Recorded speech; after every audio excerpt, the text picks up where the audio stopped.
يا ربي بالمصطفى بلغ مقاصدنا واغفر لنا ما مضى يا واسع الكرم يا ربي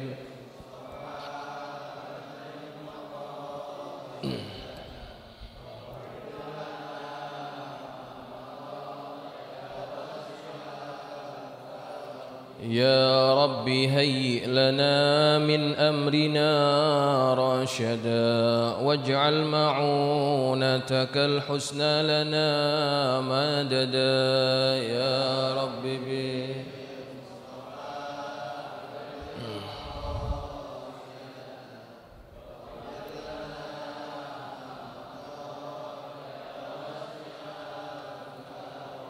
ولا تكلنا إلى تدبير أنفسنا فالنفس تعجز عن إصلاح ما فسد يا رب بالمصطفى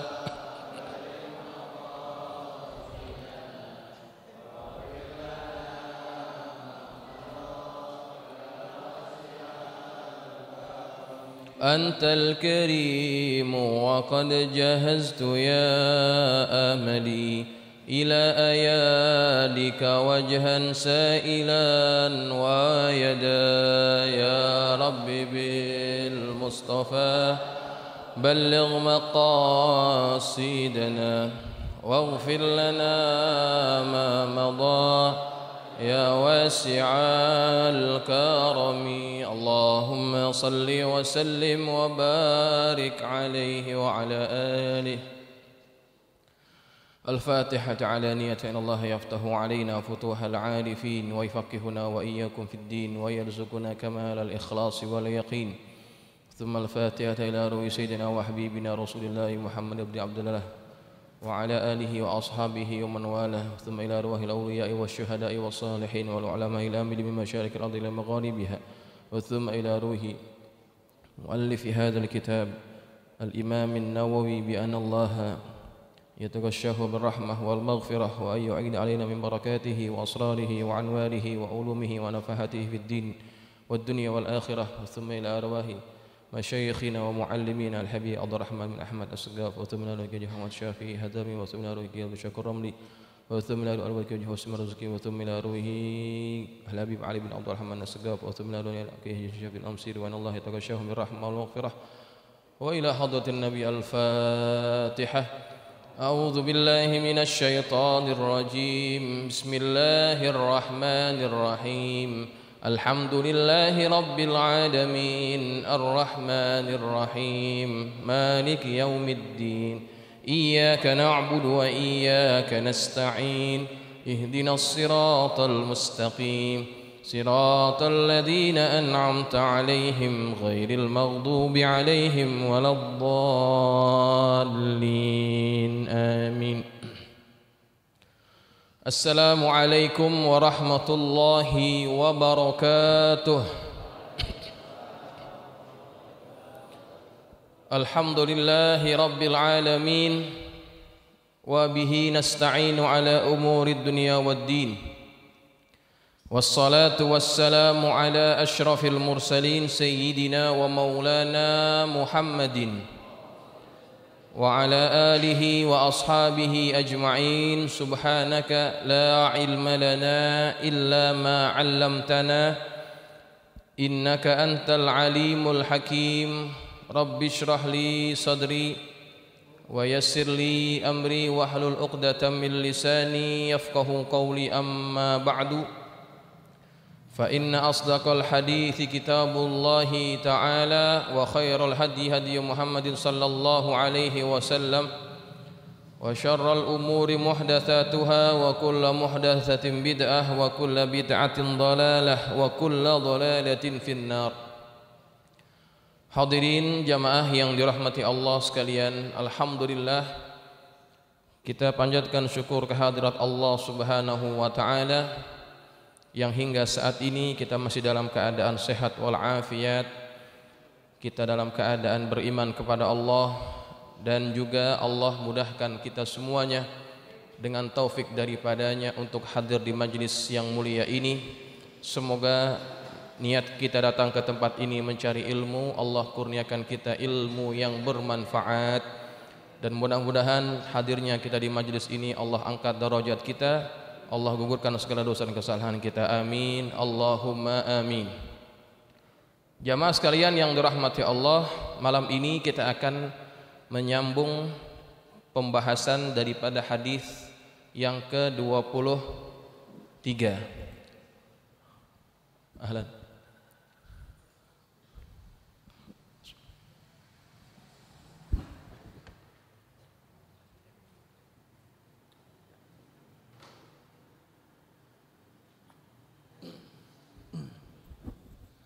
Jamaah sekalian yang dirahmati Allah,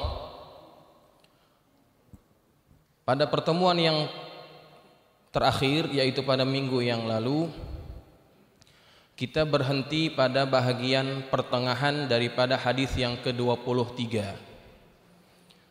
Kita akan baca hadisnya, mudah-mudahan menambah barakah majlis kita pada malam hari ini. Kita ucapkan ahlan wa sahlan guru kita Al-Ustaz Muhammad Siddiq Yusuf. Kebetulan beliau ada di sini, kebetulan juga beliau hadir di tempat kita. Mudah-mudahan kedatangan beliau di majlis kita ini menambah barakah majlis ilmu pada malam hari ini. Amin, Allahumma amin.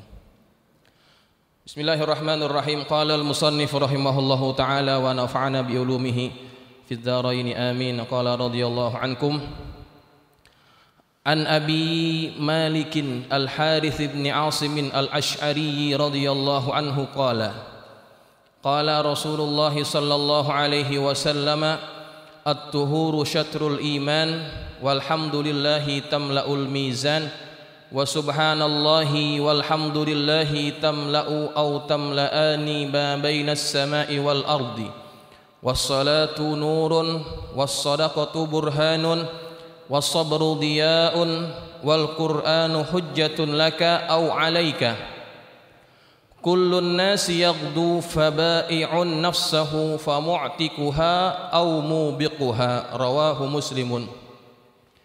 Dari Abu Malik Al-Harith bin Hashim Al-Ash'ari radhiyallahu anhu, dia berkata, Rasulullah sallallahu alaihi wasallam bersabda, bersuci adalah sebagian dari iman. Ucapan alhamdulillah memenuhi timbangan. Ucapan subhanallah dan alhamdulillah memenuhi ruang antara langit dan bumi. Salat adalah cahaya, sedekah adalah bukti keimanan, sabar adalah sinar, dan Al-Quran adalah pembela atau penuntut bagimu. Setiap manusia menjalani waktu paginya untuk menjual dirinya kepada Allah atau kepada setan, sehingga dia menyelamatkan dirinya atau membinasakan dirinya. Hadis riwayat Muslim. Jamaah sekalian, pada pertemuan yang lalu kita sudah membahas mengenai sabda Rasulullah berkaitan tentang ucapan alhamdulillah dan juga subhanallah. Maka malam ini kita akan masuk pada bagian apa yang Nabi sebutkan, was-salatu nurun, ya. Salat itu adalah cahaya. Jamaah sekalian, Nabi kita Muhammad sallallahu alaihi wasallam mengumpamakan salat seperti cahaya karena fungsi salat itu sama seperti fungsi cahaya. Apa fungsi cahaya? Fungsi cahaya itu adalah dapat menerangi orang itu. Ketika orang itu diterangi oleh cahaya, akan terlihat jalan yang ada di hadapannya. Apakah di sana ada lubang ataupun ada binatang buas, maka dengan adanya cahaya itu orang akan selamat daripada mara bahaya. Maka itulah fungsi daripada Al-Quran, daripada salat yang Nabi katakan sebagai nur, sebagai cahaya. Dan ini selaras dengan apa yang Allah sebutkan dalam Al-Quran. Innas salata tanha anil fahsya'i wal munkar. Sesungguhnya salat itu dapat mencegah dari perbuatan keji dan juga perbuatan munkar. Nah, ini fungsi daripada sholat. Selagi orang masih sholat, selagi itu dia dalam keadaan kebaikan, ya.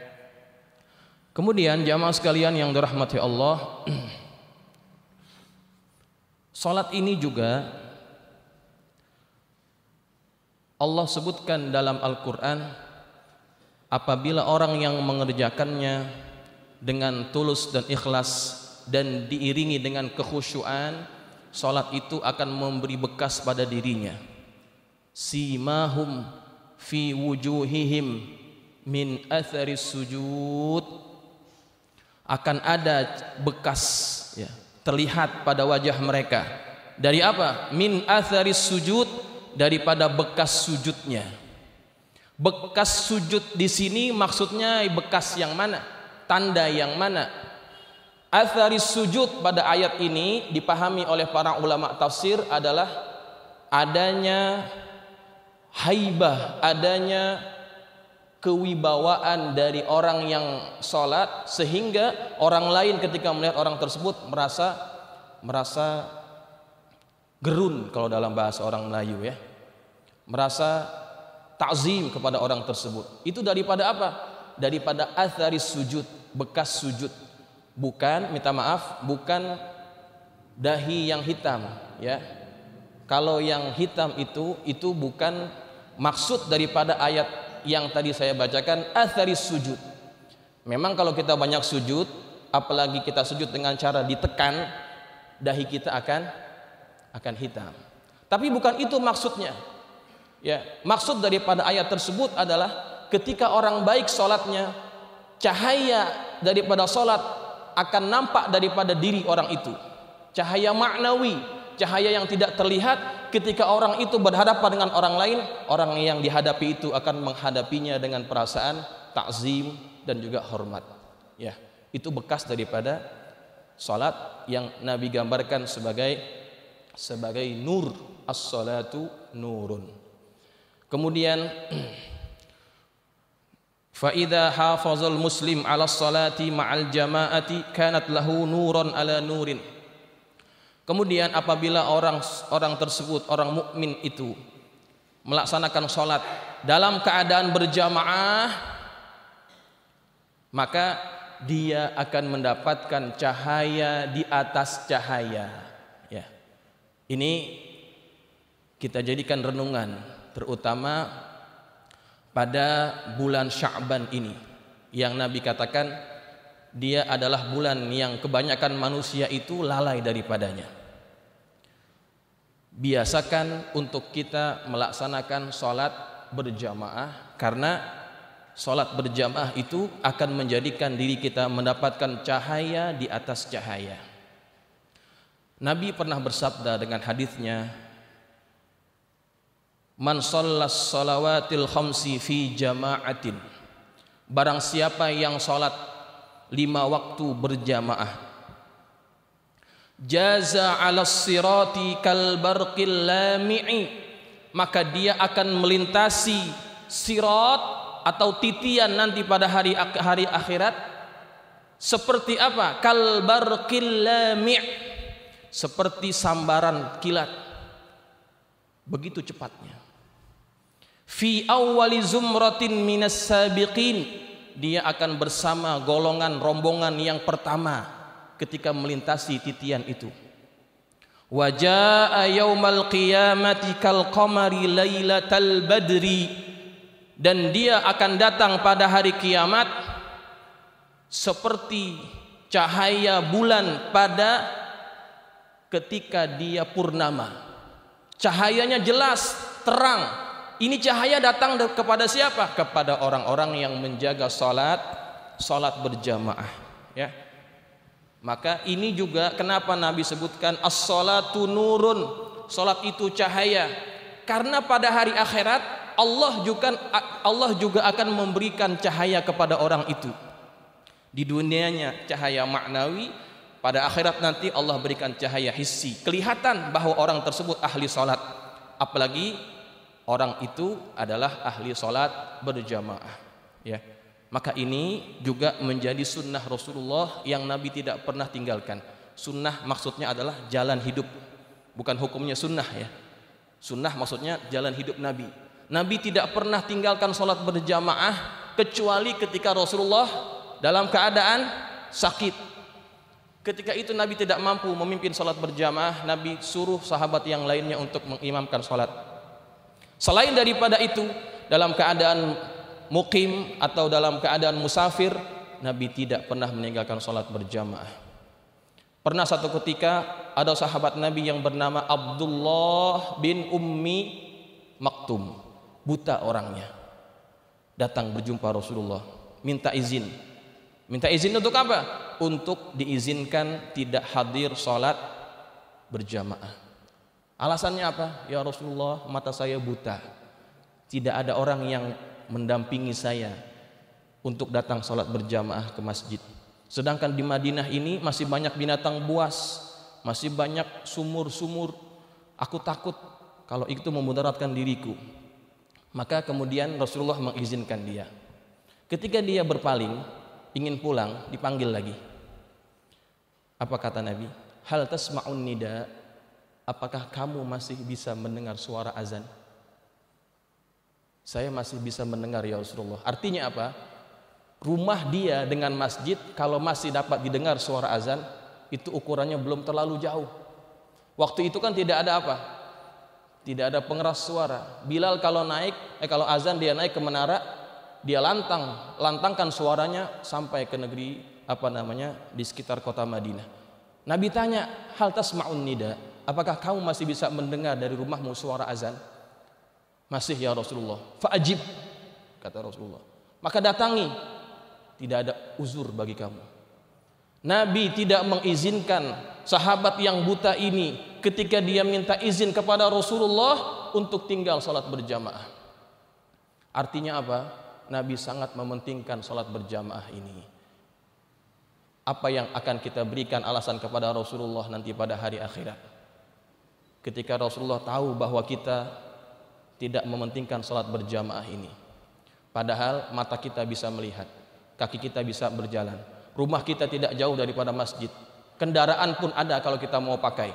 Alasan apa yang akan kita berikan kepada Rasulullah kalau kita tidak mau salat berjamaah? Apalagi setelah kita baca hadis tersebut, orang yang menjaga salat 5 waktu dalam keadaan berjamaah, dia akan melintasi jembatan itu, titian itu dengan cara apa? Dengan cara yang sangat cepat. Kalbarkil lami'. Ya, ini masih kita berijtihad ya. Masih kita bersungguh-sungguh dalam hal ini, walaupun kita masih belum sanggup 5 waktu, usahakan antara isya dan subuh itu jangan kita tinggalkan ya, jangan kita tinggalkan. Yang lainnya pelan-pelan kita usahakan, ikhtiarkan, karena ini merupakan satu kecintaan Nabi, satu kesukaan daripada Rasulullah Sallallahu Alaihi Wasallam. Baik. Kemudian salat ini juga jamaah sekalian adalah sesuatu yang menjadi kesukaan Rasulullah, penyejuk mata ya, kalau dalam bahasa hadis qurratu ain ya, penyejuk mata. Dalam sebuah hadis, ju'ilat qurratu aini fis shalah, dijadikan penyejuk mataku adalah salat ya. Nabi kalau datang kepadanya masalah, Nabi akan panggil Bilal. Ya Bilal, arihna bis salat. Wahai Bilal, rehatkan kami dengan salat. Karena ketika Nabi salat, masalah yang Nabi hadapi itu seakan-akan lebih mudah dihadapi Rasulullah SAW. Maka Nabi akan panggil Bilal, bukan Bilal dipanggil wahai Bilal azan, bukan begitu. Tapi Nabi panggil arihna ya Bilal, rehatkan kami wahai Bilal. Maka orang yang imannya baik, salat itu adalah tempat kerehatan baginya. Bukan dia ingin cepat-cepat rehat daripada salatnya. Jangan sampai kita seperti itu. Kita jadikan salat sebagai tempat kerehatan, bukan menjadikan supaya kita cepat-cepat daripada salat. Ingin cepat-cepat selesai daripada salat. Nah, Ya, maka inilah hadis yang Nabi katakan as-salatu nurun. Salat itu adalah cahaya, ya. Maka kalau kita dulu pernah tinggal salat 5 waktu, sekarang kita baru sadar qadha semua salat yang pernah kita tinggal. Banyak ustaz, pelan-pelan. Karena qadha itu hukumnya adalah wajib inda mazhabi Syafi'i. Boleh Ustaz ya? Tidak boleh ada orang yang pernah tinggalkan salat kemudian tidak mengqadha salatnya itu. Wajib hukumnya. Orang kalau punya hutang wajib bayar enggak? Wajib. Maka salat itu adalah modal kita. Yang kalau kita tinggalkan dulu waktu kita muda, sekarang kita baru sadar qadha semua yang pernah kita tinggalkan itu. Baik jamaah sekalian yang dirahmati Allah, kemudian pada bagian selanjutnya was-shadaqatu burhanun. Sedekah itu adalah bukti. Bukti apa? Bukti keimanan. Sedekah adalah bukti keimanan. Kalau orang yang imannya baik, maka dibuktikan dengan apa? Dengan mengeluarkan sedekah, baik itu sedekah yang wajib yaitu zakat ataupun sedekah yang sunnah. Karena apa? Karena manusia itu punya kecenderungan cinta kepada harta. Cinta kepada harta itu fitrah, itu naluri manusia, suka kepada harta. Baik itu bocah yang baru kenal duit sampai orang tua yang udah nggak punya gigi, semuanya demen dengan duit. Betul nggak? Semuanya suka dengan duit. Kalau ada orang tua sakit, minta maaf. Kalau contohnya ini agak kurang pas ya. Kalau ada orang tua sakit, kita datangi dia, kita tawarin mau makan buah atau tidak, nggak mau. Gitu ya. Mau makan nasi atau enggak, nggak mau. Makan agar-agar mau nggak mau juga. Kita kasih duit, ini mau nggak? Mau, gitu. Ya. Dari anak yang baru kenal duit sampai orang tua yang udah nggak punya gigi, kalau dikasih duit tidak pernah menolak. Karena kita punya naluri cinta kepada harta. Ya, cinta kepada harta. Makanya Allah ingin buktikan kamu lebih cinta kepada harta atau cinta kepada Allah. Maka kalau kita sanggup keluarkan harta itu dari harta yang kita punya, kalau yang wajibnya kan 2,5%, itu sudah dianggap engkau membuktikan keimananmu kepada Allah Subhanahu wa taala. Ya. Ini urusan keluarin duit, ini bukan urusan mudah. Ya. Bukan urusan yang gampang. Susah. Karena ketika orang sudah memiliki harta, karena dia sudah punya cinta kepada benda itu, ingin dia keluarkan itu sangat susah. Ada sebuah kisah ini ya, ada sebuah kisah. Ada seorang penceramah ya. Dia berkata, "Idza arada ar-rajulu an yatasaddaqa." Ketika seseorang itu ingin bersedekah, atahu sab'una syaitanan. Datang kepada dia 70 syaitan. Fayata'allaquna biyadaihi. Gelendotan, itu setan di mana? Tangannya. Wa qalbihi, di hatinya. Wa rijlaihi, di kakinya. Itu setan gelendotan di situ semuanya. Ngapain setan itu gelendotan di kakinya, di tangannya, di hatinya? Yamna'unahu minas shadaqah. Menghalangi dia daripada melakukan sedekah. Ketika dia dengar penceramah ini berkata setan gelendotan 70 orang di hati, di tangan, di kaki orang supaya dia tidak bersedekah, dia bangun, dia pulang ke rumah. Dia berazan dalam hatinya, saya ingin berperang dengan 70 setan itu. Dia keluar masjid, dia ke rumahnya ngambil hartanya. Ambil apanya? Ambil biji gandum dari rumahnya, dia bawa kantong, dia bawa keluar. Ketika dia mau keluar, istrinya tahu, "Bang, mau ngapain bawa gandum keluar rumah?" Gitu ya. Saya mau sodakoh. Tadi kata Ustadz, orang itu kalau mau sodakoh bawaannya susah karena ada setan yang gelendotan pada dirinya. Saya mau buktikan, saya ingin berperang dengan setan itu. Ini saya bawa sekantong gandum ini akan saya sodakohkan. Wah, bininya nggak terima. Ngapain sodakoh banyak-banyak banget? Nggak tahu kita masih susah. Nggak usah banyak-banyak, nggak usah pakai sodakoh deh. Ya, berantem ini suami istri. Akhirnya apa? Karena istrinya lebih kuat, bukan kuat dari segi fisik, bukan dari segi hujah. Ya. Akhirnya si suami ini datang ke masjid dalam keadaan kecewa. Ya, keadaan kecewa. Niat keluar masjid ingin sodakoh, datang lagi ke masjid, nggak jadi sodakoh. Kemudian ditanya sama si ini orang, sama si penceramah ini, "Madza amilta?" Apa yang kamu telah lakukan? Wahai imam, wahai tuan, aku sudah singkirkan 70 setan itu. Aku sudah gigih ingin bersodakoh.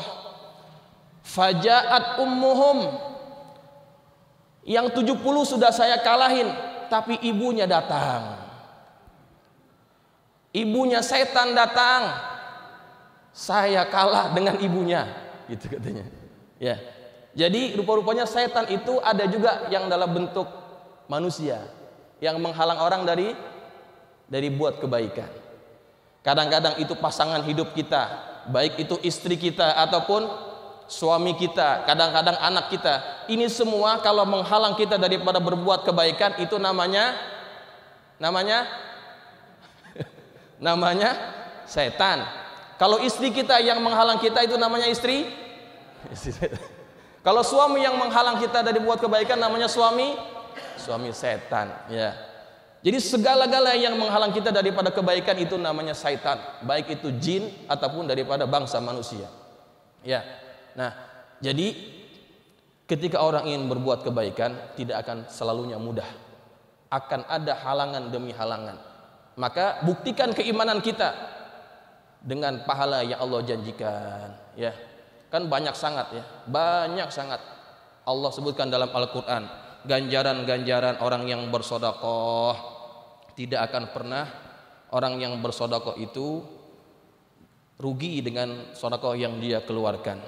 Akan diganti dengan apa? Dengan ganti yang lebih banyak daripada itu. Bahkan dalam satu hadis, walaupun hadisnya ini tidak berapa kuat, da'u mardhakum bis sodakoh.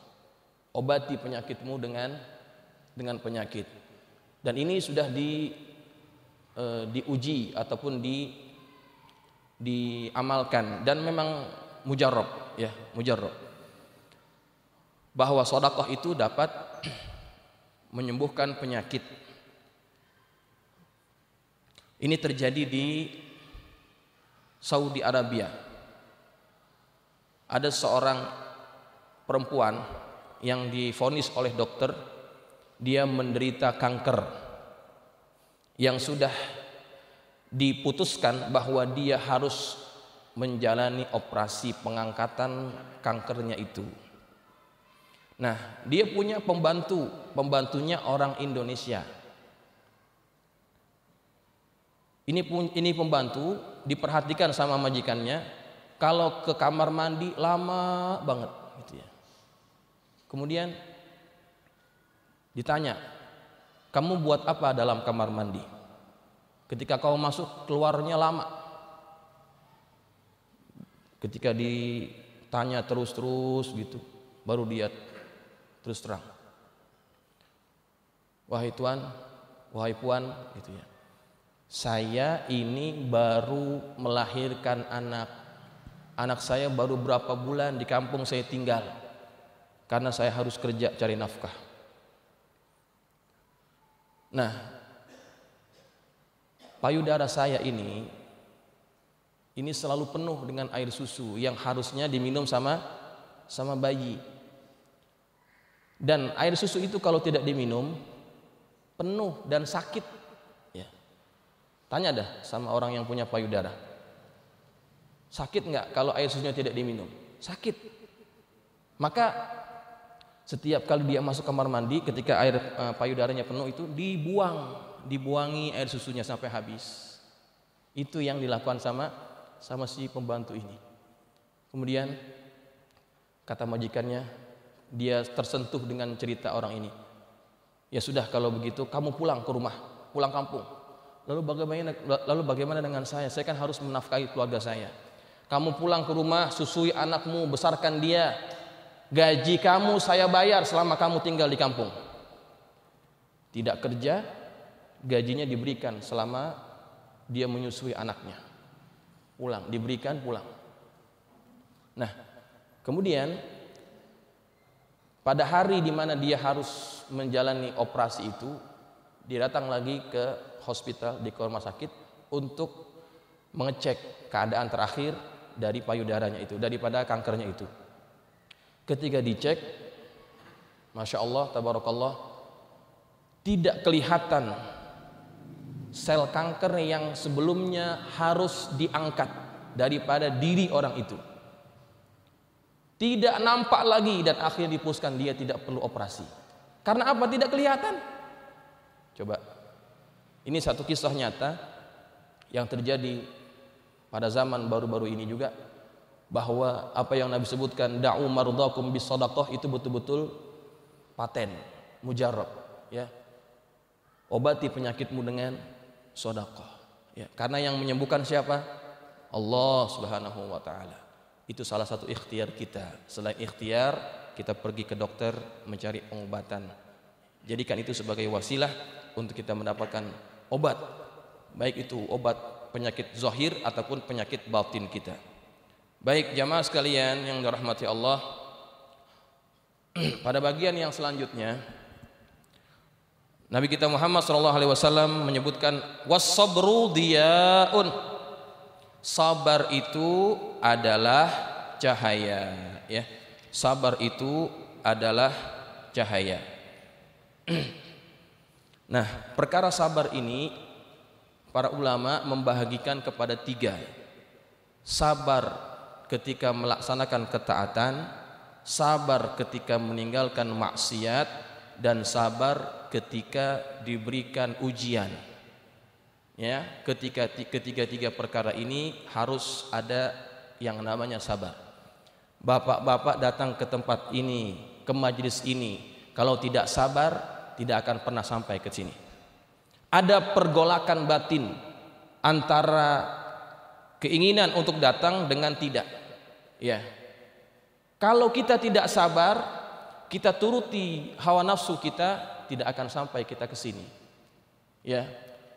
Karena kita bersabar dalam melaksanakan ketaatan, kita dapat melaksanakan ketaatan tersebut. Kemudian ketika meninggalkan maksiat juga kita dituntut yang namanya sabar, ya. Sabar itu juga mesti ada ketika orang meninggalkan kemaksiatan kepada Allah Subhanahu wa taala.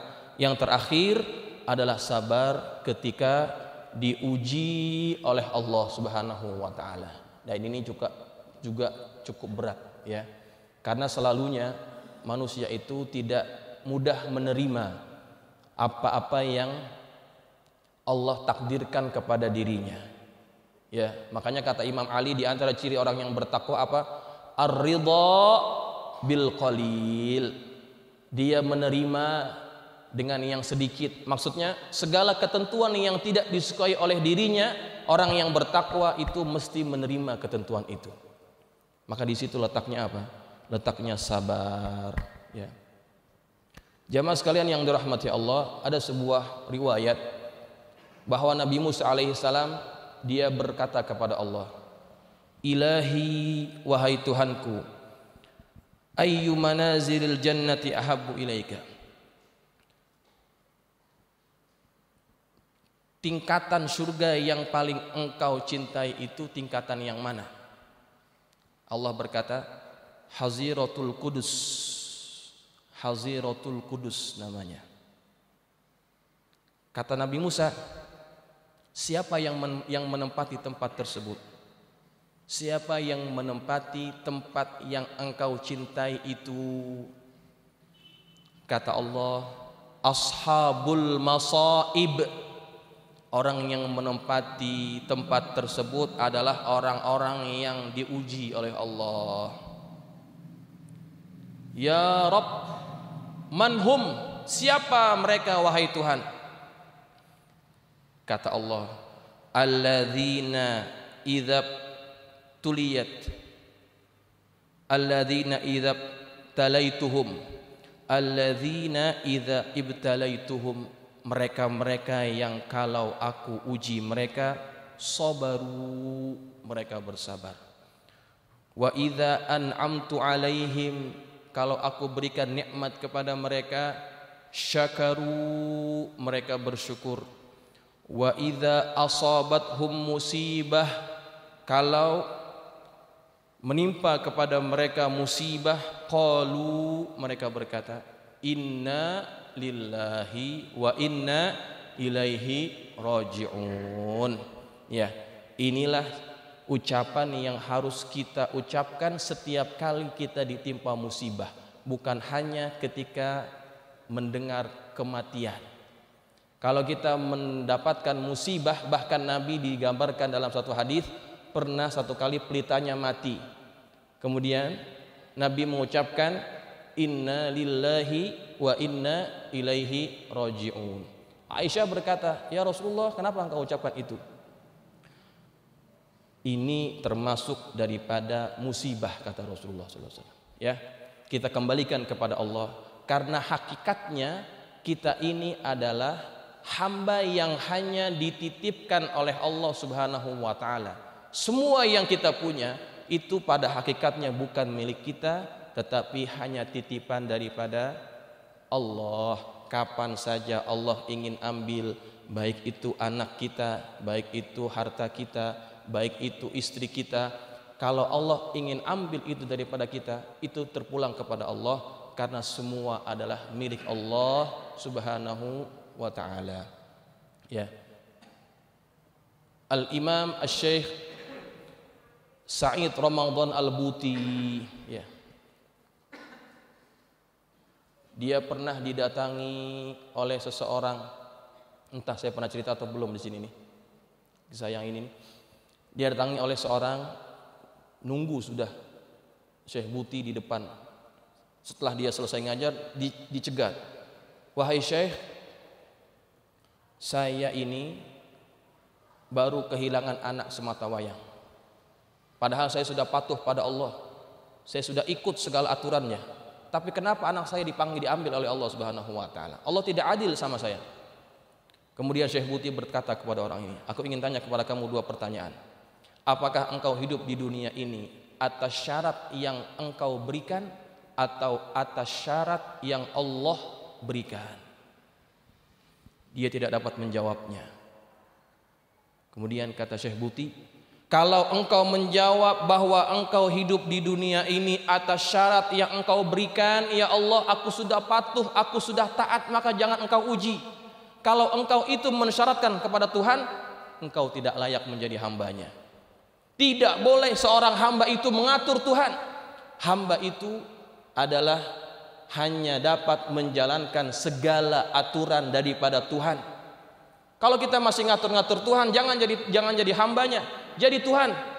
Begitu. Tapi seandainya engkau katakan bahwa engkau itu hidup atas syarat yang Allah berikan, Allah tidak pernah mensyaratkan bahwa orang yang sudah taat, orang yang sudah bertakwa, kemudian dia tidak diuji oleh Allah Subhanahu wa taala. Tidak pernah Allah mensyaratkan itu.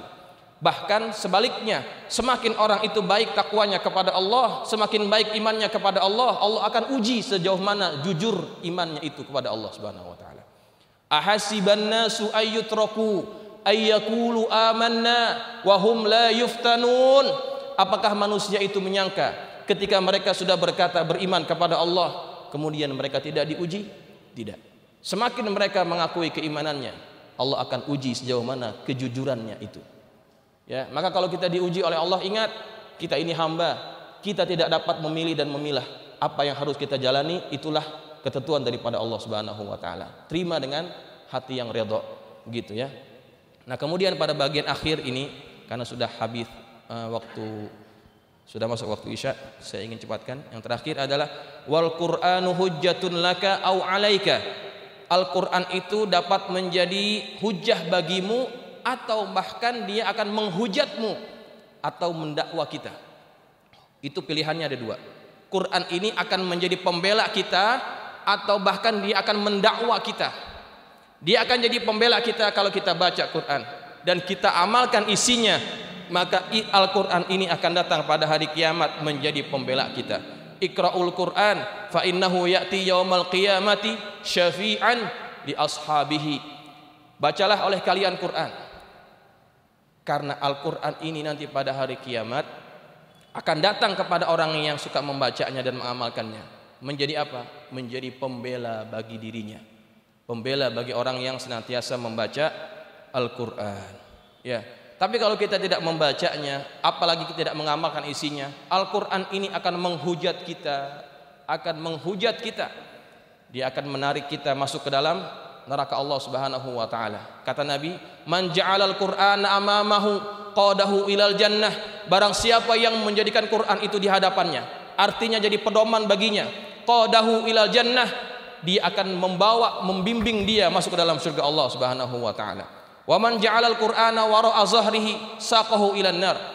Tapi kalau kita jadikan Quran di belakang, kita abaikan hukum hakamnya, Al-Quran ini akan menarik kita masuk ke dalam neraka Allah Subhanahu wa taala. Na'udzubillah wal iyazu billah. Nah, berkaitan dengan ini saya ingin jawab soalan Ustaz Nur Ali pada minggu yang lalu. Ada satu hadis yang mengatakan bahwa surah Al-Mulk itu dapat menghalang orang dari pertanyaan kubur ya. Ya, pertanyaan kubur. Apakah betul hadisnya? Hadis ini memang ada, tetapi bukan menghalang orang daripada pertanyaan kubur. Ditanya tetap ditanya, tapi yang dihalang daripada orang ini apa? Azab kubur. Ya. Satu hari ada sahabat yang dia ini buat kemah di kuburan. Dia nggak tahu kalau itu kuburan, dia buat kemah. Baru tahu kalau itu kuburan ketika ada orang baca surah Tabarok sampai habis. Baru dia sadar, oh rupanya kuburan yang dia buat kemah. Ya. Kan di sana kuburannya nggak kayak di sini, kelihatan. Di sana kan kuburannya begitu aja kan, nggak ada semen, nggak ada batu, nggak ada marmernya ya. Nah, dia baru tahu kalau di situ kuburan. Ditanya oleh Rasulullah, "Ya Rasulullah, tadi saya buat kemah, nggak taunya kuburan." Setelah saya tahu itu kuburan, ada yang baca Quran surah Tabarok sampai habis. Kemudian kata Rasulullah SAW apa? Hiyal mani'ah, hiyal munjiyah. Itu surat adalah surat mani'ah. Mani'ah apa? Yang menghalang. Hiyal munjiyah, dia juga surat yang akan menyelamatkan daripada apa? Tunjih min adzabil qabri, menyelamatkan orang yang suka membacanya dari apa? Daripada azab kubur. Ya. Ini hadis, ada beberapa riwayat, baik itu daripada Imam Tirmizi mengatakan hadis ini adalah hasan gharib. Kemudian banyak yang lainnya. Kemudian daripada Abdullah bin Mas'ud juga berkata begitu. Kami pada zaman kami hidup bersama Rasulullah, kami tidak pernah tinggal sebelum tidur selain membaca surah Al-Munjiyah ini, surah Tabarok ini. Jadi kita jadikan sebagai amalan kita, ya. Rutinkan sebelum tidur baca surah Tabarok. Selain dia akan menyelamatkan kita, surah ini juga akan menjadi pembela bagi kita nanti pada hari kiamat, bagi orang yang senantiasa melazimkan diri membacanya. Ya, sedikit demi sedikit kita usahakan mengamalkan apa yang diwariskan oleh Rasulullah SAW ini. Jamaah sekalian, sebetulnya ingin lagi saya bicara tentang ini, namun waktu sudah masuk waktu Isya. Kita akhiri sampai di sini. Mudah-mudahan apa yang kita pelajari bermanfaat. Ada yang ingin bertanya, silakan. Wah, jauh banget. Depan dong. Assalamualaikum warahmatullahi wabarakatuh. Waalaikumsalam. Saya ingin menanyakan Ustaz mengenai salat itu sebagai nur. Ada salah satu hadis mengatakan belum dikatakan salat kalau orang itu masih mengerjakan sesuatu yang dilarang sama Allah. Terus bagaimana bisa nampak daripada sholatnya dia kalau masih melakukan sesuatu yang dilarang oleh Allah Subhanahu wa taala. Ini hadis. Terus gimana Ustaz? Dia tetap melakukan suatu ibadah yang namanya sunnah, wajib, tidak pernah tinggal. Tapi dia melakukan maksiat segala macam, kata Nabi belum dikatakan sholat. Ini gimana Ustaz? Terima kasih. Baik. Bunyi hadisnya nggak ada bahasa Arabnya ya? La sholatah, saya ada ujungnya. La sholata aja. La sholata. Baik. Pernah terjadi ada orang yang mengadu kepada Sayyidina Umar. Waktu itu ini orang diadukan karena apa? Masih suka buat maksiat. Kemudian suka mabok, ya, suka judi dan sebagainya. Umar tanya kepada orang ini, apakah dia masih sholat? Masih ya Umar. Gitu. Masih, orang ini masih sholat. Kata Umar apa? Satu saat nanti sholatnya akan menghalangi dia daripada perbuatan dosanya itu. Gitu. Jadi untuk dapatkan sholat yang berfungsi baik, berfungsi mencegah daripada perbuatan keji dan mungkar itu bukan langsung tiba-tiba jadi baik orang kalau sholat, enggak. Jadi perlahan, sedikit demi sedikit, ya. Maka Umar tidak menyalahkan orang ini. Dia tanya, masih sholat atau tidak orang tersebut? Masih. Nanti satu saat sholatnya akan mencegah dia daripada perbuatan yang buruk tadi. Begitu, ya. Jadi berproses, Bang. Sholat itu pasti akan membawa orang kepada kebaikan. Ini pasti tidak akan pernah menyalahi apa yang Allah sudah sebutkan. Inna sholata tanha anil fahsya'i wal munkar. Selagi memang sholatnya itu betul dari segi tata caranya dan juga adab-adabnya. Selagi itu maka sholat itu pasti akan mencegah orang tersebut daripada perbuatan keji dan mungkar. Kalau sholat juga maksiat juga nggak pernah berubah, berarti ada yang salah dengan sholatnya. Baik itu tata caranya tidak mengikuti apa yang dibawa oleh Rasulullah ataupun tidak memenuhi dengan adab-adab sholatnya. Gitu Bang kira-kira ya. Ya. Oke, ada lagi? Nah, Irfan.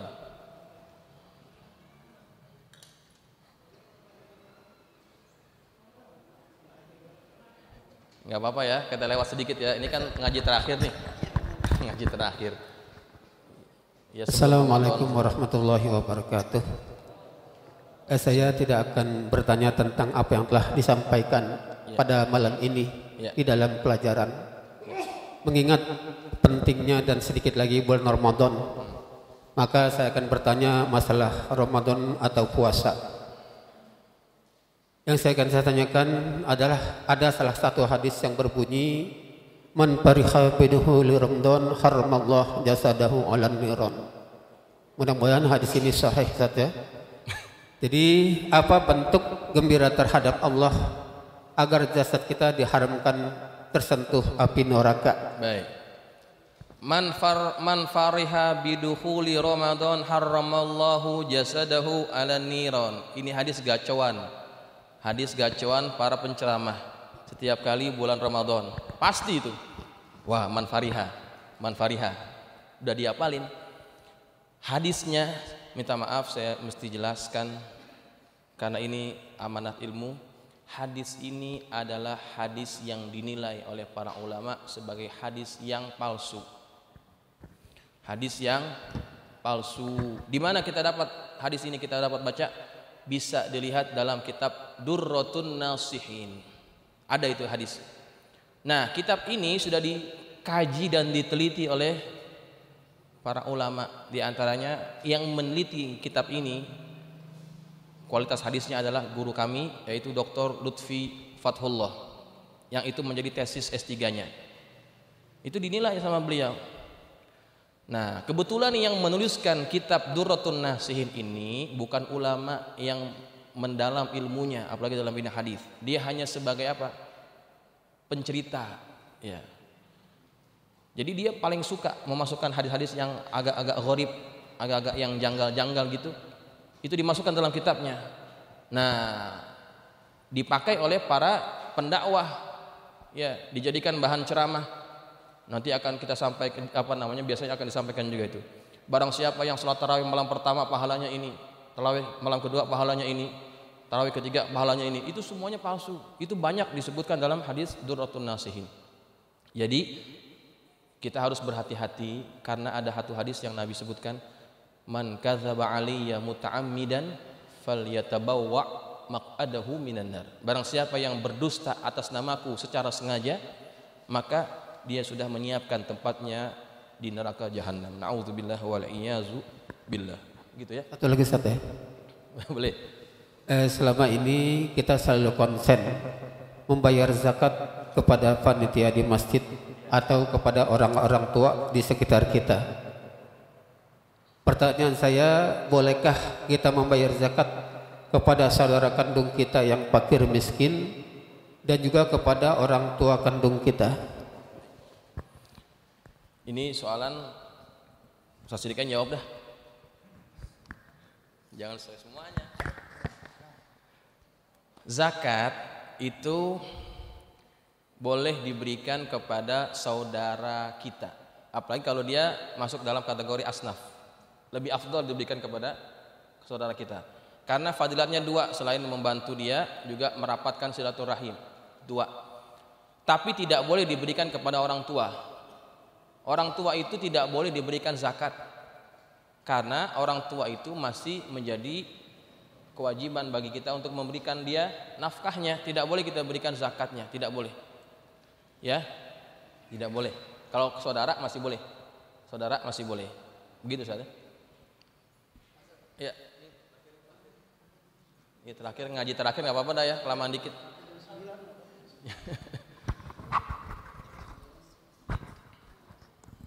Assalamualaikum warahmatullahi wabarakatuh. Waalaikumsalam warahmatullahi wabarakatuh. Untuk yang salat qada Ustaz. Salat qada. Ya, apakah lebih baik mana Ustaz? Kita mendulukan salat qada atau salat sunnah dulu kan? Baik. Atau salat qada itu di rumah atau setelah salat fardu di masjid Ustaz? Iya. Berkaitan salat qada, sebagian ulama mengatakan bahwa kalau kita masih ada salat qada, jangan sibuk-sibuk salat sunnah. Karena qada itu wajib, sunnah itu tambahan, nafilah. Jangan mentingkan yang sunnah, kita tinggalkan yang wajib. Begitu. Karena yang wajib ini modal kita, yang sunnah itu keuntungannya. Begitu, ya. Maka dahulukan dulu salat qada, tapi kadang-kadang kan kita punya keinginan ya. Kalau masuk tarawih, orang-orang tarawih masa kita salat qada aja, gitu ya. Maka caranya bagaimana? Setiap kali kita salat fardu, iringi dengan salat qada. Baik itu di rumah ataupun di masjid sama saja. Tidak ada keutamaan kalau salat qada, ya. Kalau salat sunat lebih afdol di mana? Di rumah kalau salat sunnah. Tapi kalau mau di masjid tidak ada masalah. Begitu. Nah, dan salat qada ini tidak semestinya dilakukan pada waktunya. Artinya kalau dia tinggal salat subuh, dia bisa lakukan pada waktu maghrib, tidak ada masalah. Ya, kapan saja dia ingin melakukannya, ketika dia ingat dia boleh salat qada, begitu. Gitu ya. Baik, saya kira cukup ya. Insyaallah ini adalah ta'lim terakhir sebelum kita masuk Ramadan. Hari Ahad nanti kita akan tutup sama-sama bersama dengan ta'limnya guru kita Ustadz Muhammad Siddiq Yusuf. Jadi kita sama-sama datang lagi pada malam tersebut. Kita akan mulai dari setelah sholat maghrib ya. Kita sholat maghrib berjamaah, kita terus langsung kepada acara penutupan. Mudah-mudahan bermanfaat ta'lim kita malam ini. Al-Fatihah. A'udzubillahi minasyaitonir rajim. Bismillahirrahmanirrahim. Alhamdulillahirabbil alamin. Iyyaka na'budu wa iyyaka nasta'in. Shiratal mustaqim. Shiratal ladzina an'amta 'alaihim.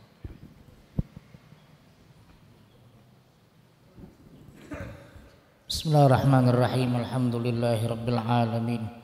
Allahumma shalli wa sallim ala sayyidina Muhammad wa ala ali sayyidina Muhammad.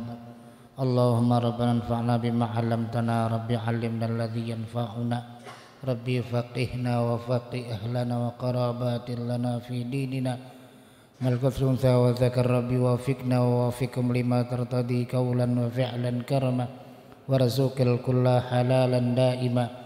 وآخر أتقيا علماء نحظى بالخير ونكفى كل شر. ربنا أصلح لنا كل شؤون وأكرم بالرضا منك العيون. waqdi ana rabbana kulla duyun qabla an ta'tiyana rusulul manun waghfir istur anta kraman satar wa salatullahi tashal mustafa man ilal haqqi da'ana wal wafa bi kitabin fihi linasi shifa wa ala al-alil kirami syurafa wa ala sahbil masabil ghurar Allahumma hdina bihudak wa ja'alna mimman yusari'u fi ridhak wa la tuwallina waliyan siwak wa la taj'alna mimman khalafa amraka wa asaka hasbunallahu wa ni'mal wakil la hawla wa la quwwata illa billahil aliyil azim wa sallallahu ala sayyidina Muhammadin wa ala alihi wa sahbihi wa sallam alhamdulillahi rabbil alamin.